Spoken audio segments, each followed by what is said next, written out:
to get the Democrat side of what's going on, and we want to see what their complaints are. We want to get it from both the liberal side and the conservative side, and we want to see what they're saying about this bipartisan deal that Trump decided to kill, or he encouraged Republicans to kill before he gets into office so that they can get a real budget in place. Make sure y'all hit a like for the algorithm, subscribe to the channel, and turn on your notifications. Let's get it. House Republicans, House Democrats, Senate Republicans, and Senate Democrats reached a bipartisan agreement to fund the government, keep it open, and meet the needs of the American people. We reached a bipartisan agreement to provide disaster assistance to everyday Americans whose lives have been upended and turned upside down as a result of hurricanes, tornadoes, wildfires, floods, and other types of extreme weather events. You know why I don't like Democrats? Because I'm going to have a conversation about both. I'm going to have a conversation about Republicans' perspective, and then I'm going to have a conversation about Democrats' perspective. We're going to get into Fani Willis. We're going to talk about AOC. We're going to get all of that. You know why I don't like Democrats and politicians, especially when they lose, is because they sit there and act like they was doing the right thing for the American people when we know that that's not true. Yes, you are putting funding in place for hurricane victims and people that are victims of natural disasters. Correct. But that wasn't even 1% of the budget. That wasn't even a smidgen of what the budget was. What about the rest of it? What about you voting for yourself to get a raise? What about the football stadium that y'all was trying to get built so that you can give your contractor buddies a good deal so that they can continue to get rich? What about all of the bloatware that was included in there? What about that overreaching and overspending? And to see, they think that they do us a favor by saying, well, no, we have funding in there and this is a bipartisan agreement. Just because y'all was going to push it through don't mean that it was good for the American people. And this is why we voted in who we voted in. This is why we voted in Trump. It was bullcrap, but y'all go ahead, keep gaslighting us. We reached a bipartisan agreement to meet the needs of the American people and provide assistance to farmers, families, children, seniors, veterans, men and women in uniform, and working class Americans. House Republicans have now unilaterally decided to break a bipartisan agreement that they made. House Republicans have been ordered to shut down the government and hurt everyday Americans all across this country. House Republicans will now own any harm that is visited upon the American people that results from a government shutdown or worse. Cool. That's what Elon Musk was warning us about. Elon Musk said, hey, listen, it might be a little bit of slow singing and flower bringing, but we got to get this right. We got to get it right. Don't sit here and talk about bipartisan agreement. Y'all kicking the can down the road. That's what y'all been doing. We don't want more of the same. We want change. We don't want more of the same. We want change. Let's get it from MSNBC's perspective on the Morning Joe. Extraordinary developments on Capitol Hill. Democrats pointing fingers at Republicans. Republicans blaming Speaker Mike Johnson, all while Donald Trump and Elon Musk push Congress toward a government shutdown, ordering Republicans yesterday not to support the bipartisan spending deal. Good morning. Welcome to Morning Joe. It is Thursday, December 10th. I'm Willie Geist. Joe and Mika have the morning off. With us, the host of Way Too Early for One More Day, Jonathan Lemire, also MSNBC contributor Mike Barnacle, the host of MSNBC's Inside with Jen Psaki, and former Treasury official and Morning Joe economic analyst Steve Ratner. We're going to get to Capitol Hill in just a moment, but let's set up what happened yesterday. A bipartisan plan to fund the government and avoid a shutdown fell apart yesterday after President-elect Trump and Elon Musk voiced their opposition to the bill. Despite having the stamp of approval from congressional leadership, Trump and Vice President-elect J.D. Vance put out a joint statement condemning the bill, also demanding the legislation include a debt ceiling increase, writing in part, increasing the debt ceiling is not great, but we'd rather do it on Biden's watch, and we should pass a streamlined spending bill that doesn't give Chuck Schumer and the Democrats everything they want. That came after Musk spent hours criticizing the sprawling bill on social media, posting about it more than 100 times throughout the day. The president-elect also threatened to support a primary opponent to any Republican who went against his wishes. With that bipartisan legislation dead, Vance went to the Hill in an attempt to iron out a new deal ahead of tomorrow evening's deadline. Wait a minute. You telling me that J.D. Vance is already being co-president? Listen, I got to give J.D. Vance a round of applause. I got to give J.D. Vance a round of applause because we didn't hear from Kamala Harris during the Biden administration until it was time for run for president of the United States of America. She was over there getting lambasted and then criticized by her own people with a huge turnover rate from people that didn't even want to work for her. Because, why? Because she was bad at her job and she didn't do what she was supposed to do. We didn't even hear from Kamala Harris. We see J.D. Vance on Capitol Hill trying to iron out the deal to get things done that's of what it's supposed to be, instead of just sitting there in the wings saying that, you know what, I'm not the border czar. I don't know what's going on. J.D. Vance is already acting presidential so that when 2028 comes, he'll have the resume to actually say, hey, this is what I did, not necessarily what I won't do. I'm not here to criticize you. I'm here to make sure you understand what you're going to get if you vote for me in 2028. But let's continue. Bring in NBC News Capitol Hill correspondent Julie Sirkin. Julie, good morning. Great to see you. Gosh, so much to talk about here, including the future of Speaker Mike Johnson. But let's start with what exactly happened yesterday. This appeared to be going toward passage. It's a bipartisan deal. Everybody's going to get out of town for the holidays. And now, as of midnight tomorrow, the government could be shut down. Welcome to the next 4 years, Willie. I think this is something that those of us who have covered the first Trump administration, Capitol Hill, during Trump's first term are keenly aware of, and so are the lawmakers who were in the building during those 4 years. Certainly the way yesterday was going, you played that bite from Andy Harris, the House Freedom Caucus chairman.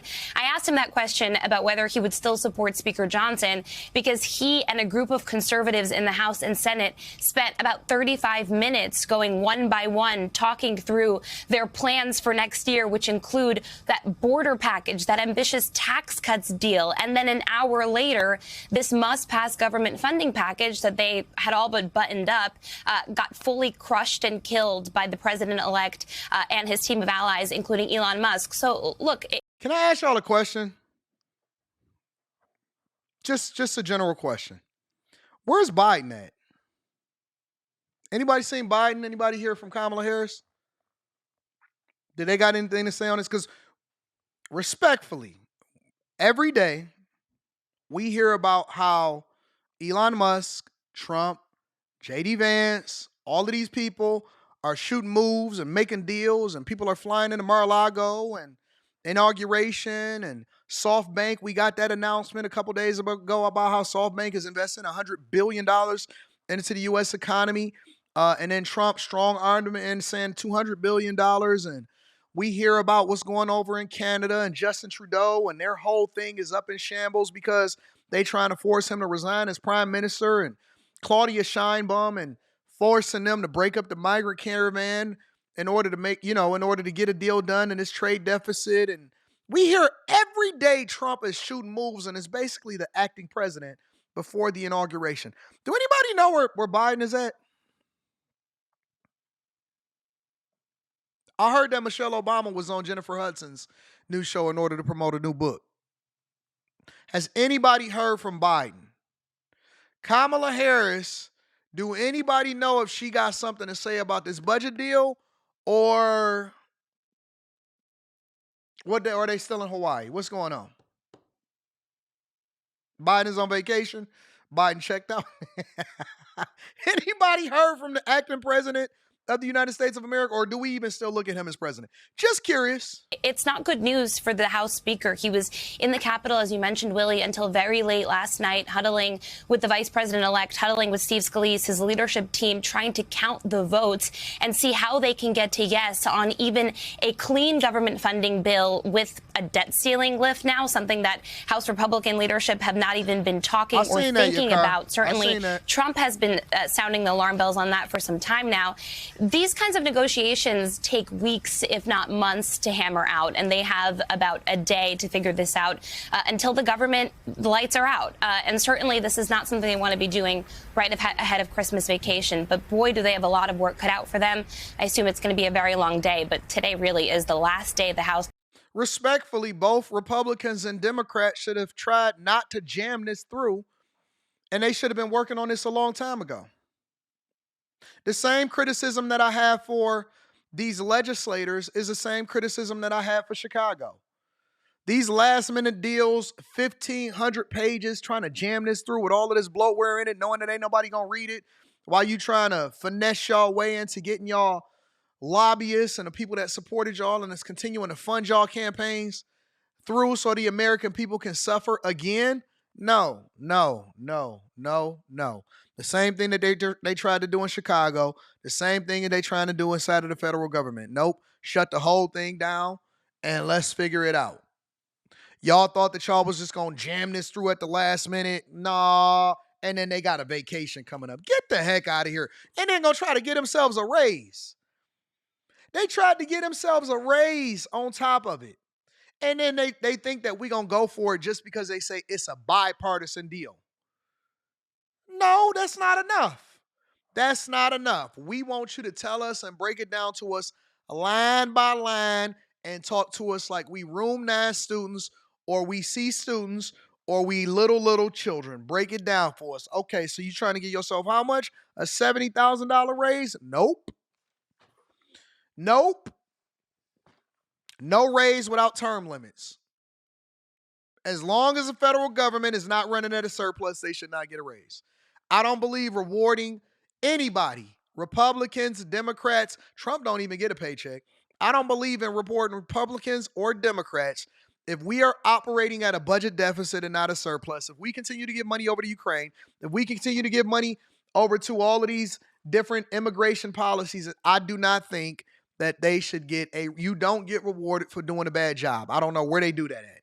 You don't get rewarded for doing a bad job. Can get going on this process to get the government funded in time. Yeah, Julie, as you say, this bill is more than 1,500 pages. That takes a long time, and there's a lot in there. They thought they had the deal. So my question to you is, somebody said you don't want that smoke with the Hebrew Israelites.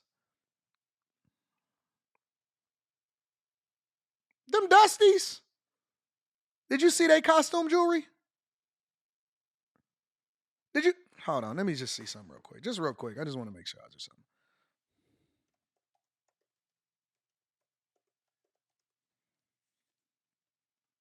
I want to see something real quick. You know, I don't necessarily mean to get derailed, but this is the Millionaire Derailment Show. We all know that. Don't necessarily mean to get derailed, but I like getting derailed sometimes. Let me see something.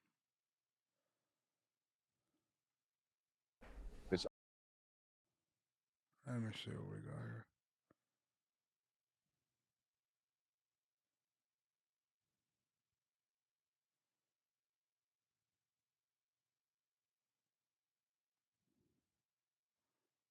Hit them.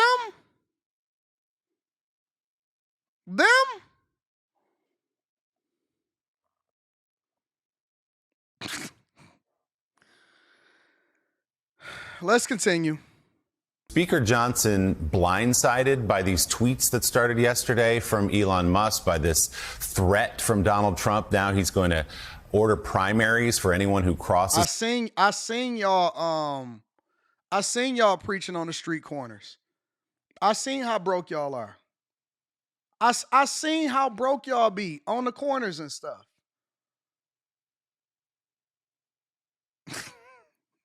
Him on this, and as you say, preview of coming attractions, by the way. If this is how the government's going to run, you do anything he doesn't like, he threatens a primary, 6 Elon Musk on you.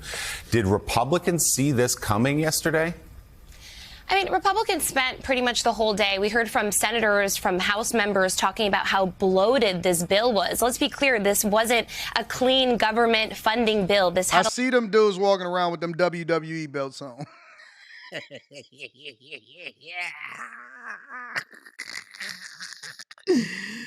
That's the only group of people that I know that can still shop at Halloween USA after the.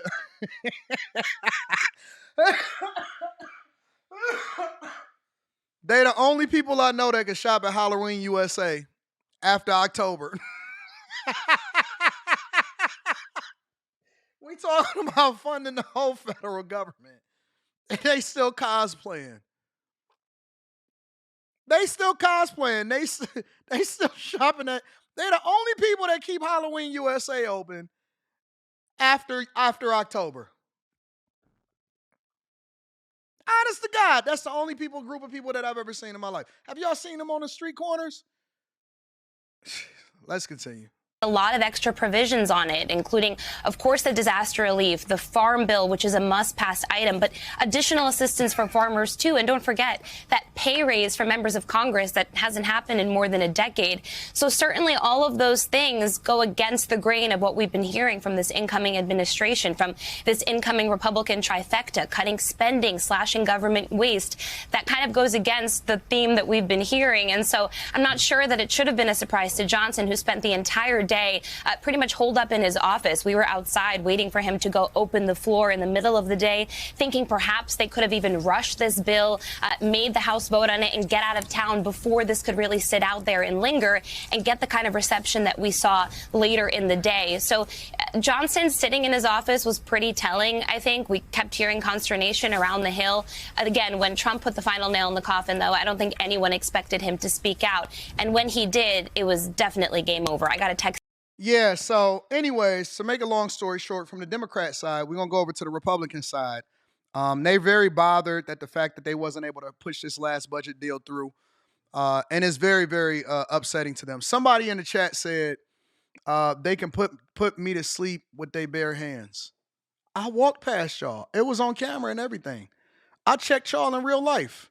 I seen y'all standing on the street corner with y'all smoke, with the actual smoke bothering good folk as they was going to their jobs and actually being productive members of society. I seen y'all on the street corners, and I seen y'all wives, y'all dusty girlfriends and stuff. I seen them in the corner in the back of the vacant, because it was on the street corner, and then it was like an abandoned store, and they was up in there, and they children had all of that slime on their mouth and stuff like that, and they cornrows was a little dusty. And then they got their signs and they got their wagons and they put their kids inside of it. And then they went and got in front of that Altima with the front bumper on it. I seen y'all. Listen, nobody, and I mean nobody, of all of the groups in the United States of America, I'm talking about Black Lives Matters, the KKK, you name it. Any people that separate themselves and make themselves a part of a group, of all of the groups in the United States of America, the Hebrew Israelites are the least feared of anybody. They don't have no power. They can't even buy themselves a stick of gum. They all wear costume jewelry. Seriously. I didn't know whether or not I was looking at a Comic-Con convention or I was looking at people that was actually representing God. I said, who is these dusties? Who are these dust mites? Using a white man's social media platform while hating him at the same time. Who are these people that choose not to brush their teeth in the morning and come up here and be in the middle of the day? Listen, now you know you're supposed to be working.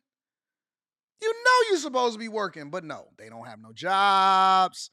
They in front of the street corners every day.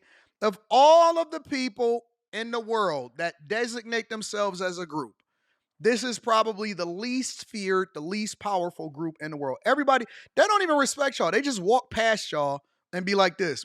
The only reason people walk across the street in order to go past y'all is because they don't want to smell.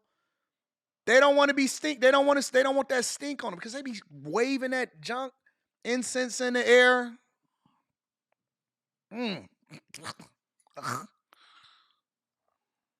I started to pass out some money to them because I didn't know that they was actually preaching the word, trying to preach the word of God. I thought that they was asking for money, so I was just gonna give it to them as a group. Here you go, and here's a gift certificate to go and get yourself at the Salvation Army. I was gonna look out for them. I was gonna look out for. Have y'all ever had a conversation with them in person? Seriously, one of them was talking to me. He said, "This is the word of God." I said,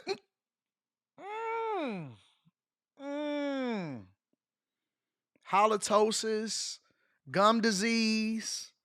Ugh. Ugh. And then they be standing in the park bothering these good folk that's going to work every day with all of that costume jewelry on.